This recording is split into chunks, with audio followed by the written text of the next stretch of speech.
Phylum Porifera, sponges എന്നും വിളിക്കും. They have cellular level of organisation.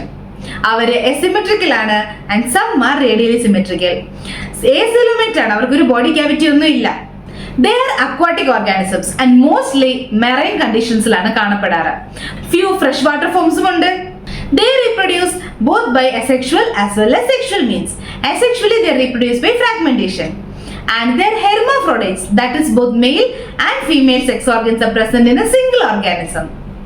Or they are also called as monoecious. Their fertilization is internal fertilization and they have indirect development. That is, ഒരു larval stage ഉണ്ടാവും അവർക്ക് intermediate ആയിട്ടുള്ളത്. ഇവരുടെ unique characters എന്തൊക്കെയാണ്? ഇവർക്ക് water canal system ആണ് ഉള്ളത്. Millions of ostia വഴി വാട്ടർ സ്പോഞ്ചോസീലിലോട്ട് എത്തുന്നു. അവിടുന്ന് ഓസ്കുലം വഴി വെള്ളം വെളിയിലോട്ട് പോകുന്നു. ഓസ്റ്റിയ വഴി ഉള്ളിലോട്ട് വരുന്ന വെള്ളത്തിൽ കൂടിയാണ് ഫുഡും അതുപോലെ റെസ്പിറേറ്ററി ഗ്യാസസും എക്സ്ക്രീഷനും ഒക്കെ നടക്കുന്നത്. ഈ കനാലിന്റെയും സ്പോഞ്ചോസീലിന്റെ ഒക്കെ ഉള്ളില് ഒരു സ്പെഷ്യലൈസ്ഡ് സെൽസ് ഉണ്ട് ഇവർക്ക്, കോൾഡ് ആസ് കൊയാനോസൈറ്റ്സ്. ഈ കൊയാനോസൈറ്റ്സിനെ നമ്മൾ കോളർ സെൽസ് എന്നും കൂടെ വിളിക്കും. And their body is supported by spicules and spongin fibres. Example ആയിരിക്കാ സൈക്കോൺ, സ്കൈഫ എന്നും കൂടെ വിളിക്കും. സ്പോഞ്ച് ഇല്ല, ഫ്രഷ് വാട്ടർ സ്പോഞ്ച് ആണ് കേട്ടോ. സ്പോഞ്ചിയ ബാത്ത് സ്പോഞ്ച് ആണ്. സോ നിങ്ങൾക്ക് ഫൈലം പോറിഫെറ മനസ്സിലായോ? മനസ്സിലായെങ്കിൽ ഒന്ന് ലൈക്ക് ചെയ്തേക്കണേ.